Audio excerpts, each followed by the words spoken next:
For the Christian bondservant, Paul instructs them to obey in all things your masters. Despite the many difficult rigors often suffered under cruel masters, Paul simply makes the command. He does not qualify it with if they are good masters, nor does he give any hint that they have a right to rebel. Now think of that in your job. You are getting paid by this person. You have no rights to rebel from him at all. And if you don't like it, at least you have the option to say, I'm out of here. But as long as you're taking pay from that person and that person is your employer, you need to be obedient to that employer. That's how it should work, because his money is being invested in you because he has taken the time to hire you and put his trust in you. That's just the way it works. If you don't like it, there's always the door. It's right over there. You can leave. These people did not have that, and yet Paul gives no qualifiers at all. You will be obedient to your master. That's it. Okay? To not do so then would be to be against the will of God. And that's just how it is. And Paul, he's very adamant about this. If they are good masters, he doesn't give any hint that they have a right to rebel if they are not. The status of slaves or bondservants was simply a fact of life. Those who were so bound were to accept it.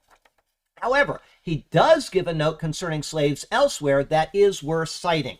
1 Corinthians chapter 7. What does he say? Anybody know what he says there? If you are a slave.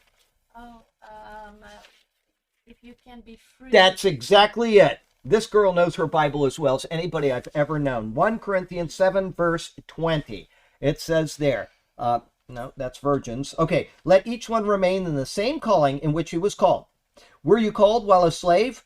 Do not be concerned about it. But if you can be made free, rather use it. For he who was called in the Lord while a slave is the Lord's freed man. This guy is a slave. He's living under an oppressive master, and yet he is the Lord's freed man. He no longer has the shackles of condemnation over him. He has a heavenly hope, and so what can that guy do to him except send him to heaven? That's it. But he says, likewise, he who is called while free is Christ's slave. I was free before I typed that. I was my own person. I could have done whatever I wanted, but now I am Christ's slave. I am bound by a higher calling to my master.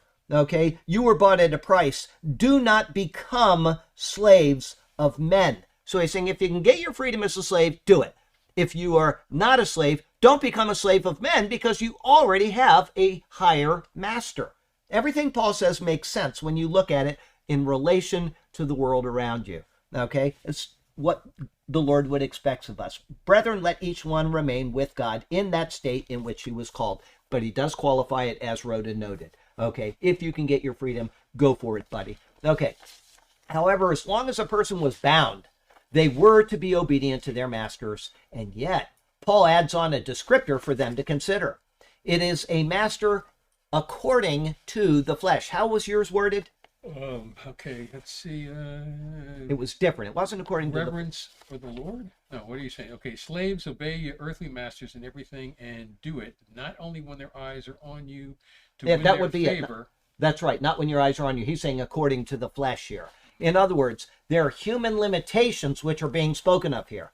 Paul is implying that they are bondservants of another, meaning Jesus, as well, which is not according to the flesh. It is for this reason that they were to be obedient to their human master. That's the whole reason why they were.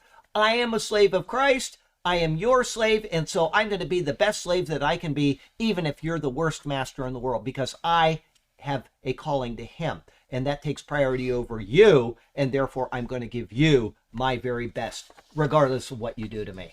In other words, okay, yes, I said that.